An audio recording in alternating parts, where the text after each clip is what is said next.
大家好，歡迎嚟到窩聯 Magazine。今日係2025年嘅7月9號啊。咁呢條係第一條片嚟嘅。今日呢，我想講兩單嘢，都係裁員嘅。咁啊，其實信息量極大啊，亦都係咧印證咗過去一路我講法啦。融入大灣區人工趨同嗰種咁嘅本質上嘅香港同大陸競爭，因為咧呢個裁員咧揭示咗呢樣嘢，大裁員潮嚟啦。咁啊，呢次嘅大裁員潮咧，亦都係咧將會係香港嘅另外一個轉捩點啦。過去講下零售乜嘢都好啦，結業啊、地產咩爆煲都好啦，樓價點跌都好，最重要係咩？有份工啊嘛。你有份工，樓價跌，你咪供樓咯。最緊要係份工，最緊要份人工唔好跌。依家咧嚟到大裁員潮啦，啱啱咧 L'Oreal 咧裁200人喎。仲要講明咧，係將香港部門併入大陸啊，剩翻落嚟嘅人咧搬去大陸咁樣嘅喎。咁啊，L'Oreal 咧係只係其中一間 MMC， 相信咧咁多位咧咁多個 MMC 咧，大家咧都會跟噶啦。裁員潮咧有機會一波啊接一波噶。另外咧領展有錢賺都裁員。當然啦，收租股啊嘛，地產商嘛，咁啊地產商頻頻咁樣違約咁樣嘅情況出現，咁困難，呢啲收租股加埋咁多個呢啲華資機構嚟緊點算呢？如果個個都精簡架構，不如咧去片同大家講呢兩個新聞，同埋分析融入大陸嗰個人工趨同嗰個狀態啦。喺開始之前，希望大家免費訂閱我頻道 ，subscribe 我 channel，comment like 同埋 share 埋俾你朋友啊！如果可以嘅話咧，免費 join 埋我 Patreon 作為後備。行有餘力嘅話咧，可以喺 Patreon 嗰度咧每個月請我飲咖啡嘅噃。另外咧，我有一個最高級別嘅會員，咁啊有額外嘅內容啊，敏感嘅議題同埋一啲付費嘅內容俾大家嘅。多謝大家。咁先講第一單嘅裁員消息啦，就係咧法國品牌啊 L'Oreal 啊，咁啊其實 L'Oreal 係一個品牌集團啊，佢旗下有好多 YSL 啊等等好多啦，好多嘅品牌嘅。大公司啊，係咪？香港 MMC 啦，咁咧佢哋話咧，香港嘅分部咧會6月底咧向員工公佈啊，將咧同內地嘅部門合併。咁啊，當然啦，另一個題上面佢就係話啦，係納入咧大陸嘅部門噶啦。咁啊，傳咧大幅度咧會裁員啦。咁有不願意透露姓名被裁嘅員工表示，香港嘅分部咧有超過200名員工咧收到大信封啦。咁啊，剩翻咧少量嘅前線溝通嘅員工，咁啊以維持咧基本嘅營運嘅。咁啊，呢個員工話咧，公司喺賺錢嘅情況底下裁員。咁啊，根據了解咧，有極少數嘅員工咧。剩翻落嚟啦，咁啊會調去咧廣州嗰度工作喎。咦，咁啊即係咧將大陸嘅崗位、大陸嘅職位搬過去啦，即係剩翻喺度，你搬過去，喂，你頂唔頂得順？頂唔順你咪辭工走咯。咁啊，但係咧你走咗之後咧，個職位就會喺大陸噶啦。大家記得啊，依家咧好多香港嘅公司咧撈唔掂咧，有時咧就係話大陸嘅公司咧就收購咗啊，諸如此類啊，好似嘉禾啊、嘉禾影業嗰啲戲院係嘛，大陸公司接手之後咧。跟住請會計啊，請 finance 嗰啲咧，喺大陸請我用大陸嘅人工喎。咁呢個咧就係咧本質上香港融入大灣區，香港嗰個特色個 premium 冇咗，個價錢咧、人工等等各方面咧咁貴，咁你點咧？咁啊變咗競爭，競爭就會趨同就係依家你見到呢個狀態啦，搬上去啦。包括咧啲寫字樓啊，香港寫字樓咁貴，大陸喂香港大家話空置率咁高啊，大陸咧仲高啊，深圳3成啊，最 prime 嘅 area、最 premium 嘅 area 都平過香港好多喎。香港嘅寫字樓咧租金仲係貴過新加坡嘅喎。香港以前貴嘅時候160蚊一尺啦，頂級嘅寫字樓，依家咧都跌到100蚊啦，係嘛？咁啊，但係咧新加坡講緊60蚊啫喎，啱啱咧恒基係租咗俾 Jane Street 咧，好似係講緊咧係咪133蚊啊？但係咧唔知幾多日免租期嘅喎，咁呢啲係絕無僅有，得一單半單，咁有咩用咧？01嘅詳細新聞啦，其實 L'Oreal 嘅業務咧遍佈全球咧150個國家㗎，咁1983年咧就設立咗 L'Oreal Hong Kong 嘅總部啦，咁啊係 L'Oreal 嘅 Group 下低嘅子公司之一嚟嘅。唔計算咧前線嘅銷售人員 ，L'Oreal Hong Kong 咧，其實咧依家有咧300名員工噶，唔計前線啦。咁啊前線仲有冇得做咧？係嘛？會唔會用外判咧？大家要諗咯，或者前線以後 report 俾大陸咁樣啦。咁啊嗱，有不願透露姓名嘅員工，頭先講咗啦。其實咧，公司喺上個月27號咧已經陸續通知啲員工噶啦，將香港分部咧同中國內地合併添嘅。好聽啲嘅合併，其實係將香港咧納入中國嗰度噶。咁啊，其實01咧，你如果睇翻佢嗰個原文個頭條嘅上面咧，就唔係依家呢個封面啦。咁咧就是咁樣寫嘅。咁啊，員工咧其實咧將於9月底啦，咁啊相繼離職啦。剩翻咧好少量嘅前線溝通人員。頭先講咗啦，唔重複啦呢度。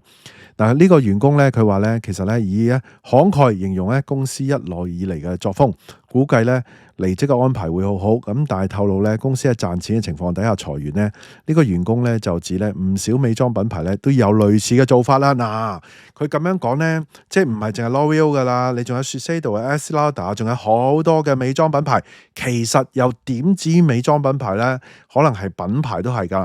咁啊，香港嗰啲咧，總之品牌名牌呢啲咧。甚至乎咧，根本上就唔係淨係呢啲 luxury 噶啦。其實咧，全面地咧，大部分跨國企業咧都會咁樣。咁我希望同大家多分析啲原因，起碼大家做有準備，或者咧大家有啲俗語講句睇路啊，或者安排保本啊，點樣去做啦，早啲做準備係嘛？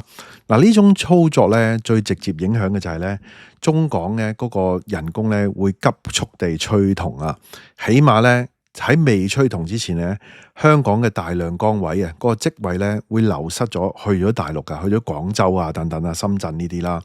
廣州咧仲平過深圳添，係嘛？即係你要諗，你融入大灣區，你唔係一定係同深圳競爭噶。大灣區好多個城市噶嘛，有好多地方咧，寫字樓又平好多，人工又平好多。嗱，即係話咧，香港咧人工高，大陸咧人工平啦，跨國企業咧。自然咧就會選擇咧平嘅人啦，而且咧依家嗰個兩地嗰個即係文化等等各方面啊，法制好多嘢都趨同啊，個關口咧又方便咗等等啦，係咪啊？咁啊好多即係乜財通物財通，有好多人大量幾十萬人咧移咗民嚟香港，嗰種嘅。即係兩邊咧融合咗啊，其實融入大灣區咧都係一個政策嚟噶嘛。咁啊，所以咧，如果啲公司今天佢想做，佢咪想慳錢咯。咁啊，當然啦，我梗係唔鼓勵咁做啦，咁好慘噶嘛。我越慢越好，但係咧公司就唔係咁睇嘅，公司就睇賺錢慳錢，尤其是咧。嗱，依家咧嘅經濟零售咧差咗咁多，無論香港定係大陸，喺咁嘅情況底下咧，佢睇錢咧更加大啦，睇成本咧更加緊張，係急速加速咗呢樣嘢嘅。尤其是咧嗱啲行政啦、啲後勤啦、啲 IT 啦、marketing 嘅職位咧。嗱 marketing 可能好少少，不過都唔係噶啦。佢 marketing 咧，你好多化妝品牌都 market 大陸人嚟買噶嘛。咁其實會唔會係廣州嗰個 marketing 可能仲重咧？喺小紅書度啊，諸如此類咁樣係嘛？同埋喺香港嗰啲本身好多都可能係大陸人嚟㗎，即係之前係大陸人或者係新香港人。咁所以咧，連 marketing 咧都失手嘅情況底下咧，咁你睇到啦，唔係，佢根本依家搬晒去大陸喎。咁即係話。其實我唔使諗，唔使懷疑，係已經 marketing 都搬埋上去啦。咁啊，所以咧根本咧，佢哋覺得咧冇乜必要放喺香港啦。咁一來咧，香港人咧唔單止咧係要同本地人啊競爭一個職位啊，其實咧你仲要同大陸人咧，仲要同大陸咧入得呢啲公司咧，大陸各省市嗰啲咧，應該係最頂尖嗰啲人咧去競爭噶啦。咁啊，好多職位咧，甚至乎咧根本咧嗱。你競爭都冇得競爭先衰嘛，因為佢見你住喺香港，佢個職位已經擺喺大陸，你競爭你唔通你翻上去競爭咩？咁嗱，當然啦，第日融入大灣區，你翻上去住或者其他未必係冇可能，但係你如果喺呢個轉接時期嘅時候，咁你點搞呢？啲職位根本唔係俾香港人去競爭，咁啊直情搬咗去大陸做添。嗰個嘉禾戲院嗰個就已經係咁啦 ，MegaBox 嗰個 finance 嘛。我之前有一條片啊，嗰條片比較少人睇，得17,000人睇，但係嗰個信息量就喺呢度咯，係嘛？香港只係留翻咧前線嘅銷售人員、執行或者啲基層嘅工作咯。我諗咧老香港或者喺香港好耐長大，可能講緊70後都未必係80後嗰啲。都會見證住咧，以前咧好多跨國企業咧喺香港咧設總部嘅，嗰啲 decision making 啊等等決策等等好多嘢咧，嗰啲 functional 嘅部門啦睇大中華甚至乎睇亞洲睇大陸嘅好多喺香港。咁呢樣嘢咧，其實已經係喺2000年後咧慢慢咧變咗喺大陸噶啦。即係我想講緊當時咧，你睇香港嘅都仲會係喺香港，即係話咧喺大陸嘅先至會喺大陸嘅啫。係嘛？即係嗰個生意或者睇大陸嘅先至將個大陸嘅總部會喺翻大陸，再早啲之前，其實大陸咧都係香港呢邊睇，咁啊調翻轉，我都曾經見證過有一個咧，本來係阿 head 嚟嘅 marketing head，咁啊佢嘅下屬係咁啊喺上海嘅，後嚟咧調轉咗，佢 report 翻俾上海個下屬，即係佢嘅下屬變咗佢個 manager 啊，咁即係呢啲情況咧，其實係一路演化，咁啊估唔到咧，依家咧連睇香港呢啲咧都要搬埋去大陸，即係本身我想做香港嘅零售，我想做香港經濟，我想做香港嘅嘢，嗰啲工作嘅崗位都係喺大陸。嗱，咁呢個呢，我就係想講咧，本質上根本就係同大陸嘅競爭。你競爭呢，其實唔係淨係嗰個生意嘅競爭啊，而係你個 office 嘅 space 嘅競爭啊，係咪？啲地產商，喂，我梗係想你 all 你請多啲人啦，喺廣州啦，係租我啲 office 多啲啦。我想撩弄多啲香港嘅 office 嚟我深圳啊，嚟我廣州嗰度開始 office 啊。咁呢個咪一個競爭咯。咁啊，連人呢，搶一個職位呢，都係咁樣競爭喎。本質融入大灣區嗰個競爭，我諗咧非常之激烈。而咧依家咧，我睇到 L'Oréal 咧呢個，我有啲唔係即係都有啲傷心嘅就係咧，其實個職位係搬咗上去，你係連競爭嘅機會都冇啊！即係融入嘅過程喺競爭嘅依家呢個組段，其實嗰個真實嘅事態咧係比我嘅分析咧係更加差咯。我嘅分析大家都有聽好多。係競爭啊嘛，但係依家係你連競爭都冇，係直情攞走咗。咁你之後嗰個情況係點樣呢？係咪啊？咁唯有係點啊？唯有到最後嗰個過程變成人工同大陸一樣嘅時候，你個服務、你嘅能力各方面嘅時候，咁你咪有翻個機會咯，係咪啊？但係可能你就係喺上海，唔係上海添啊。如果你大灣區，你喺廣州、喺深圳咧翻工咯。係頭先我咁樣講，係呢種分析嘅話。大家覺得合唔合理先？如果係合理嘅話，我相信 L'Oréal 諗到，其他嘅公司都諗到噶啦。咁啊，如果生意好好，慢啲做咯。但係如果生意去到咁嘅情況底下，大家包括啲地產商等等嗰啲，係咪啊？唔係地產商，零售啊，好多企業品牌等等。今次香港嘅情況係全面全規模跨行業嘅情況，大家都要咁樣做嘅時候，咁咧。我就話俾大家聽啦，好大機會咧，會一浪接一浪咁樣嘅裁員潮，你會見到噶。我其實真係唔係好想見到咁嘅情況。其實咧，唔好以為真係好過癮，一啲都唔過癮噶。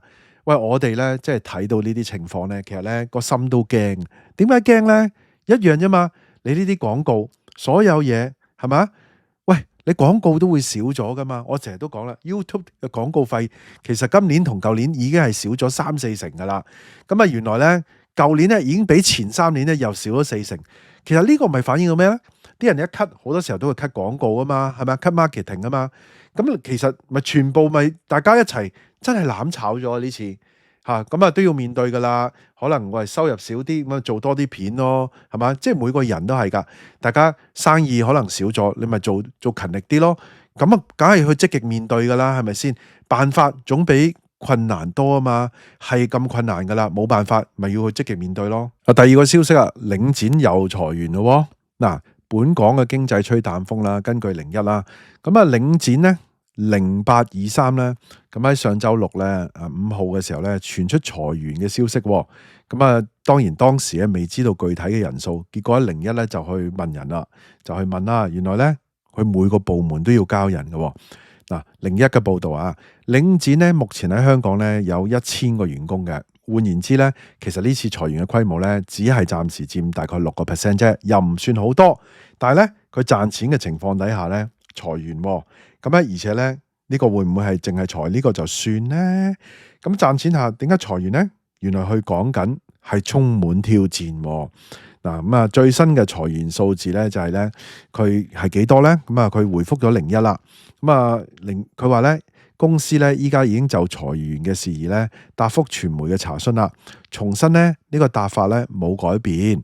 咁啊，被問到裁幾多咧？咁其實咧50至60人嘅規模嚟嘅。咁啊，發言人咧其實話咧冇進一步嘅補充啦。佢咁樣問啦。咁啊嗱，領展咧早前回應裁員嘅消息咧，於喺剛公布嘅全年業績嘅時候咧，話咧提出咧將全面提升呢個集團嘅營運效率，咁啊涵蓋咧所有可控嘅開支，包括咧人員同埋薪酬。嗱，大家要聽啦，人員即係裁員幾多嘅人數啦，薪酬係咪要減人工呢？凍薪定係點樣呢？嗱，又配合翻頭先 L'Oreal 嗰個喎，又配合翻香港同大陸趨同本質上融入嗰樣嘢喎。但好老實講，真係咁講，在商言商呢。講真，香港咧成本高啊嘛，大家成日啄啲租金貴啊嘛。其實咧，大家有冇諗過啲人工咧？係咪啊？人工全世界入邊都數一數二咁貴嘅喎，冇數一數二啦，數十啦，數八啦，係嘛？咁啊，所以咧好多時候依家咁嘅崩堤嘅情況咧，其實真係個人工係會調整到，你會同大陸深圳最貴、全國最貴人工嘅地方啦，差唔多，甚至乎低啲咧，慢慢咧。佢香港競爭力咧慢慢上翻起嚟噶，咁啊佢話咧領展依家咧就要精簡架構啦，咁啊精簡咧少量嘅職位啦嚇，同埋職務，咁啊以咧應對嗱咁樣講噶，充滿挑戰嘅營商環境、營運環境啦。領展強調咧要採取嘅措施咧係平衡同埋咧嚴謹嘅，確保咧每一分每一毫嘅支出咧都係為基金單位持有人咧帶嚟最大嘅回報。同時咧維持喺高嘅水平嘅。咁呢個裁員消息有個小插曲啦。咁啊嗱，根據 Business Focus 就話咧，佢賺錢都裁員啦。咁啊受嘅只係基層。原來 CEO 黃國龍咧應該好開心，因為咧公司有意咧分價值啊，大概係6000萬嘅領展股份咧俾佢。誒嗱，講開分呢個6000萬嘅股份俾佢咧，原來咧。黃國龍之前咧係不斷賣緊領展嗰啲股份嘅，咁啊有披露噶，咁啊我之前啲新聞都有講過噶。咁啊另外一邊廂咧，咁啊其實咧Business Focus 同樣係佢話咧咁樣搞咁多嘢嗱，裁50人啦，其實頭先唔係淨係50嘅，50至60嘅，不過咧佢話冇補充咁解啫。咁啊一年咧只係慳咗2500萬。但係領展咧打算派2億元嘅股份咧俾黃國龍等咧管理層，咁啊等於咧即係被裁嘅員工嘅8年嘅人工。咁我諗起咧其實就未必關事嘅。咁啊因為咧可能佢會再裁員都唔定咧，佢再繼續精簡落去咧，同埋佢可能唔止裁員咧，咁有啲人工可能調整咧，係嘛？嗱呢度咧就係佢嗰個即係 Business Focus 咧，咁啊 cap 翻嚇，即係講緊咧領展嗰個年報係嘛？係啦，嗰個公告啦，咁啊，即係俾咁多嘅股票佢啦，咁啊，等於幾多錢啊咁樣咯。咁啊，以咧街坊商場收租為主嘅領展咧，其實咧明蝕就實賺嘅。嗱，原來咧截至今年3月底咧嘅全年嘅業績咧，收入係142億2千萬嘅，按年咧仲增加咗4.8%，咁優於市場嘅預期，141.6億添。扣除咧物業嘅經營開支之後咧，嗰個物業咧就淨收益。咁啊，按咧年增長咧有成5.5%，去到106.2億噶，而期內咧可以分派嘅總額咧提升至4.6%，去到咧70.25億嘅。咁啊，即係嗱，不過咧喺期內錄得咧162.8億元嘅物業投資咧公平值嘅變動，咁啊令到集團咧錄得咧94億元嘅虧損。咁啊，至於負債方面咧，截至去年年底咧，領展借貸咧係535億元嘅，淨負債率咧係21.5%，同去年同期咧係19.5%咧係多咗嘅。咁我想話咧就嗰個物業公平值咧跌咗，即係話咧佢嗰個應該係佢個物業價值啦。其實咧嚟緊咧有排跌啊，而且咧應該都跌得都幾犀利啊！物業價值依家香港嗰個情況，你仲睇話頭先嗰啲 L'Oreal 嗰啲啊又裁員，咁啊啲人如果跟咧，咁啲人咧縮減啲消費咯，咁大家縮減消費咧，咁啲公司啊縮減人手，咁寫字樓空置率增加，咁啊即係租金咧又收入少咗，咁現金流又斷裂，咁啊還錢俾銀行有負債比率嗰啲話爭緊錢又玩違約咯，咁咧呢一波咧一連串咁樣咧，即係一路燒落去，火燒連環船啊！即係咁樣形容咧都唔為過啊，唔誇張啊，真係。咁啊嗱喺咁嘅情況底下咧，大家真係睇路啦。咁啊我希望咧佢慢啲，但係咧。即係始終係會發生，冇辦法㗎。你而家啲關口越嚟越方便啦，跟住咧北環線鐵路啊，跟住即係北部都會區嗰度一路咧駁住大陸嗰咧係通清晒㗎啦。你通清晒咧，嗱香港點樣先至會加翻人工？人或者係啲職位啊，諸如此類咧，係基本上咧，你同大陸已經係趨同晒啦，人工跌翻晒落去啦，嗰個競爭力咧，你又高過人哋喎。你唔好以為你人工同人哋一樣咧，就翻晒嚟啊啲崗位，你個競爭力係咪有大陸嗰種內卷嘅嗰種精神咧？做嘢嗰種喂996啊等等各方面咧，喂大陸依家都有挑戰嘅喎，啲人失業率都好高企嘅喎。嗱，咁呢個咧就係即係嚟緊嗰個主旋律啦。好啦，咁啊今集內容差唔多啦，大家保重啦。大家都聽到嚟呢度啦，希望大家 like 埋呢條片啦 ，share 埋俾朋友，記得未 subscribe 嘅要 subscribe 埋啊，可以嘅話 join 埋我 Patreon啦。多謝收看，拜拜。